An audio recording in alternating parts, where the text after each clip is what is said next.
Support for Iowa Catholic Radio and Making It Personal is provided by Sarah Vocations Ministry. Learn more at joinserra.org. Making It Personal with Bishop William Joensen on Iowa Catholic Radio and iowacatholicradio.com. Welcome to Making It Personal with Bishop Joensen. I'm Jean Till, and on today's show, our guest is Peter Burds, who is the Chief Mission Officer for Net Ministries. And you had a chance to listen to him and be a part of a he gave a great, very dynamic presentation to our priests on their clergy study day back in November. And so his message, I think we can, build on that and elaborate some things that will speak to our listening audience. So great that Pete is going to be with us. Net Ministry is one of those great evangelization movements that's sprung up, and I think is finding new ways to bring the gospel, particularly young people, something dear to all of our hearts. I was with a lot of young people these days, in recent days, as we're fully into Catholic Schools Week and kind of on the cusp of that. So yesterday, finally this year, got to celebrate Mass with the St. Albert Catholic School community. Very dynamic, thanks to the pastors who showed up and the young people in their various ministries, and a good spirit at St. Albert. Pat Ryan is doing an excellent job there, and we'll be gathering some of the leadership next week. But it was a great visit, and then headed on up to Shelby County Catholic School in Harlan, linking the 5 parishes of Shelby County. And again, some new leadership there, but that same spirit prevails. And Cheryl Long is very good in terms of inviting clergy from past and present who are very involved. So that kind of linkage that we have, and I was so pleased. Aubrey Brooke, my hostess, a 5th grader. Okay, she's a very impressive young woman, and she wrote a very long letter of invitation. I mean, an offer I couldn't refuse, but kind of always bringing out some of those things. She says she loves about school recess, math, and art. What she dislikes, she's very transparent, English and reading.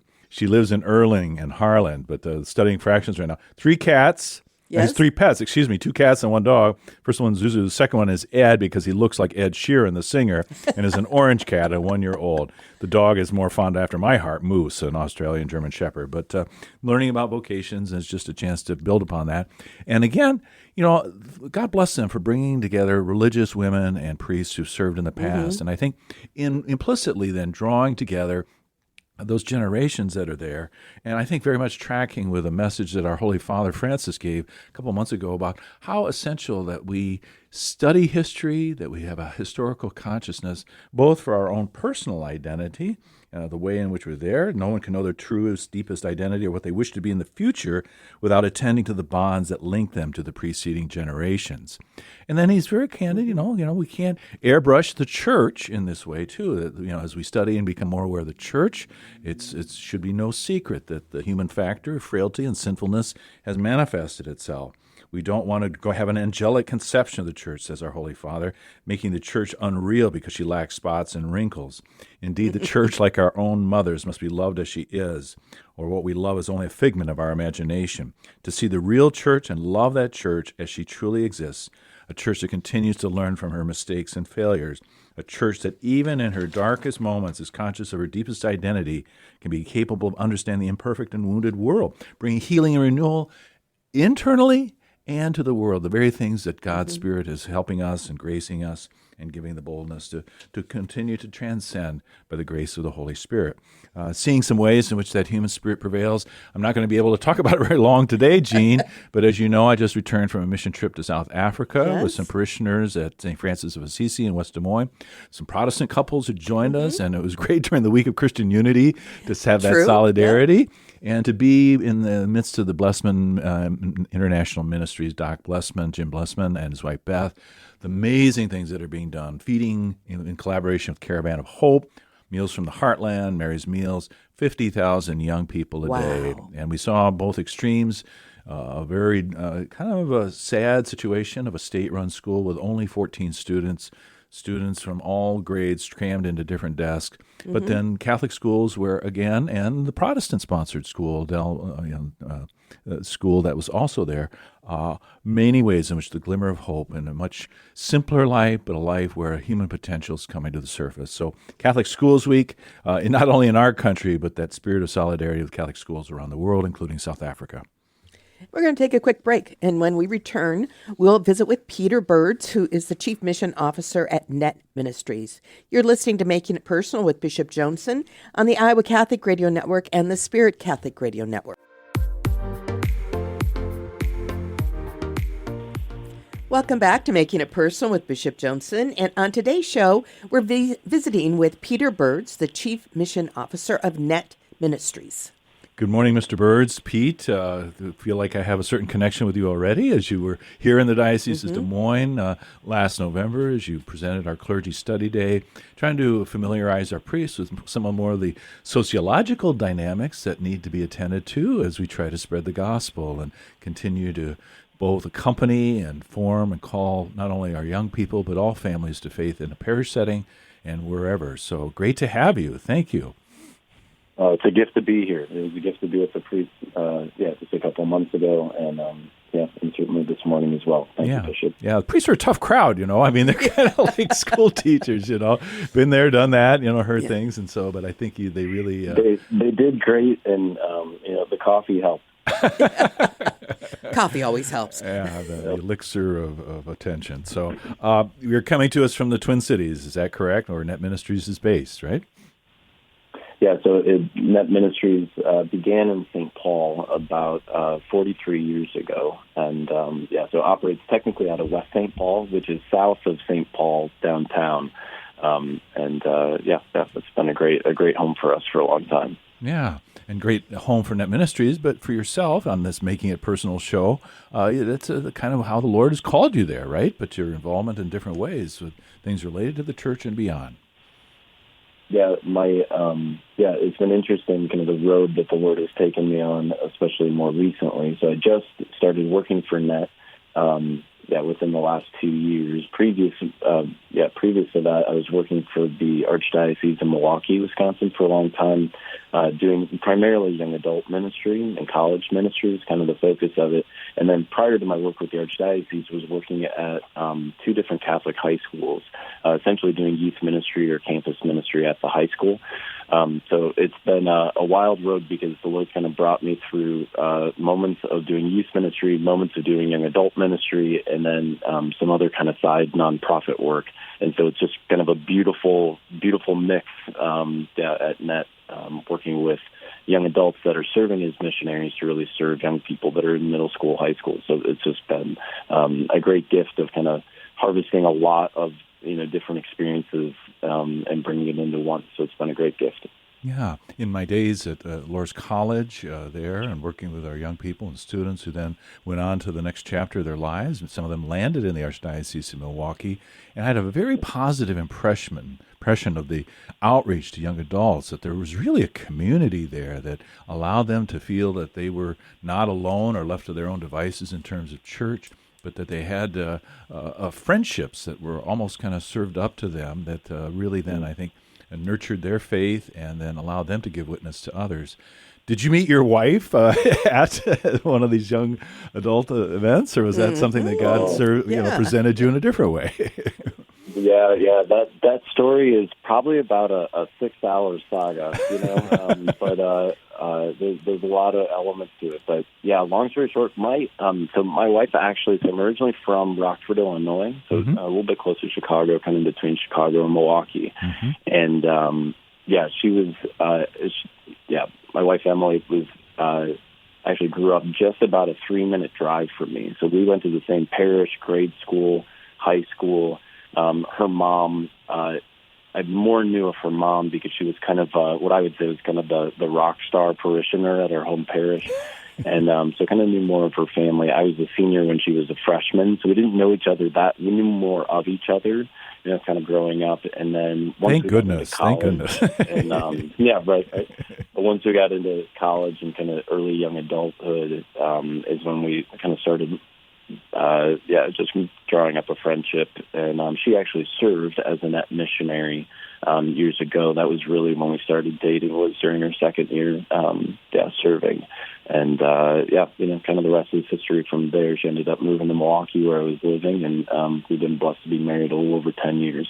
And have 3 kiddos, 7, 5, and 3.5. So people always say, you have your hands full. And I'm like, yes, we are very aware.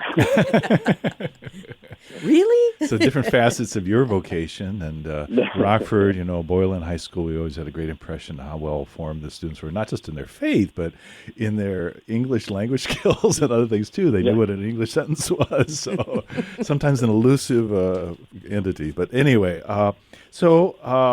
as you kind of have gravitated now and the role that you had, you have to be very kind of not only conversant in the faith, but conversant with some of the sociological dynamics that we're facing among our different generations that are kind of blended now in our society, and how this impinges upon their openness to faith, or perhaps their skepticism, or other things that are there. And you trace for us, what is probably the senior among the young people, Gen Z, and then kind of yielding to Gen Alpha. Could you kind of trace some of that for us so that our listeners can have a greater appreciation of it?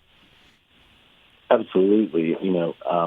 Generational studies, I think, have become more popular over the last couple of years for a whole host of reasons. But like for myself, I'm almost 40, so I'm a early millennial, technically. So I was born in 1985, and people for sociological studies, and all of them kind of differ a little bit when it comes to dates, at least in what I've found. Is the millennial generation really goes up until like the late 1990s. And so when we say Gen Z, we've got millennials, and then Gen Z would really be those that have been born late 1990s to about 2013, 2012, and which is the majority of kind of young adults, but also down into high school at this point. Who probably have no lived memories of 9/11 then, is that correct? Yeah. Right, exactly. Where, 9/11 was such a formative kind of experience, and just like a shock within the world for millennials. Obviously this generation didn't experience it, or experienced it at such a young age. There really isn't much of a memory there. But what they do remember is certainly the pandemic. Kind of this. They've experienced and grown up with really the social media explosion that we've experienced over the last number of years. Even things like, something as tragic as just active shooter drills. I can remember, I think it was in 8th grade or freshman year of high school when Columbine happened back in 1998 or whatever it was, 99. And that was such a foreign thing, where this is what the generation has grown up with, is just going through active shooter drills, that sort of thing. And then really thinking of the Great Recession back in 2008.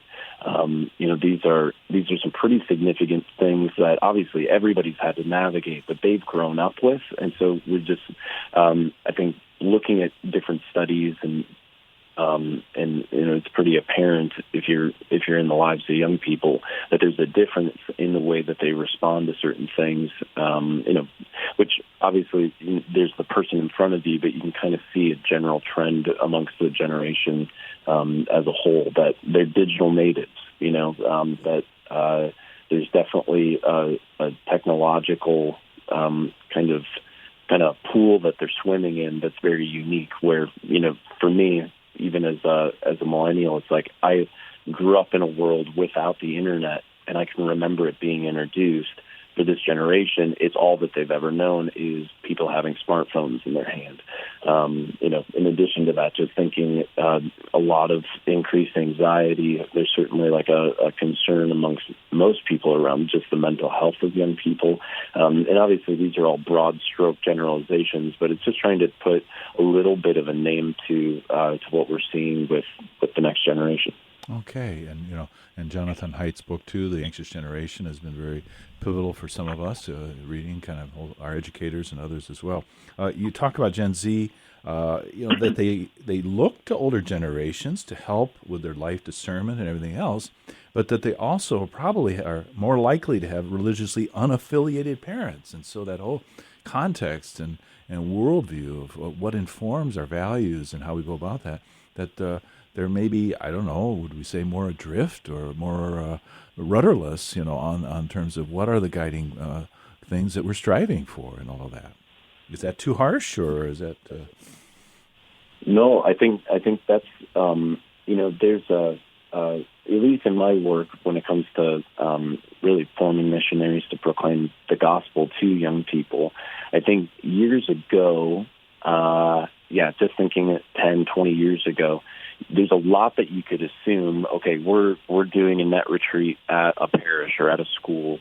There's a lot that you could assume with the young people coming in, like a religious context, where they've had experiences of catechesis previous, where what our goal is really we need to evangelize that kind of awakens the catechesis that they've already received. I think what we've been seeing more and more is that catechesis that, ideally happens in the home, but also in the life of the parish and the school and so forth, is lacking in significant ways where you can't actually assume that they know who Moses is. You can't actually assume that they really know who the 12 disciples are. Just some basic things there that, at least in our work, certain pockets of the country, you can assume it to a degree, and it depends on the situation, but we're seeing less of that. And so it's a generally kind of unchurched generation. And so that approach needs to be a little bit different, where we're really meeting them where they're at and then obviously taking them closer to Jesus. Yeah, and in public discourse, whether it's political or otherwise, where speakers who want to appeal to us and speak to our hearts would invoke biblical language of past generations, because those images were there, part of our sacramental consciousness. Can't do that anymore, that those things don't stir the heartstrings in the way that they did. You also make reference to the more recent Gen Alpha, born in 2013 and beyond, and you've said a striking thing. Maybe the pandemic for them was not all bad. Whoa, what does that mean? Yeah, it's interesting. There's, at least in the studies that I've been able to find, and, I kind of live and breathe this stuff, wanting to be pretty well versed in it. There's very few ideas or specific studies on the next generation, which would be Gen Alpha, thinking that they're, more coming into the middle school age, where we're just now getting a sense of, okay, who they are, how they're responding to things. And, at least in the one study that I was looking at, it was just interesting that just in the research that was coming back, they didn't necessarily experience COVID-19 as a complete negative. What they saw was they were obviously younger, thinking 5 years ago, they're in grade school. It's like, well, mom and dad are home more, just working from home and things like that. And I also would imagine less of the that kind of peer relationship is obviously important at every stage in life, but especially when you get into middle school, high school, where that peer relationship kind of being stripped from them a little bit in the experience of the pandemic wasn't perhaps as impactful as those that were in high school. It's, I think, a bit of what they were getting at. Okay. All right. So maybe not that sense of estrangement or alienation that some of us might have thought was intensified in all that. So we're Catholic. Jesus has said, go out and announce the gospel to all the nations, make disciples by baptizing them in the name of the Father. To make disciples, to bring about conversion, but we have to know where people are at and how young people are already kind of detaching themselves interiorly, if not externally, in their families from church, and what does church even mean for them? So how does this play into Net Ministries? I don't want to say strategy because it sounds so calculated, but how is there?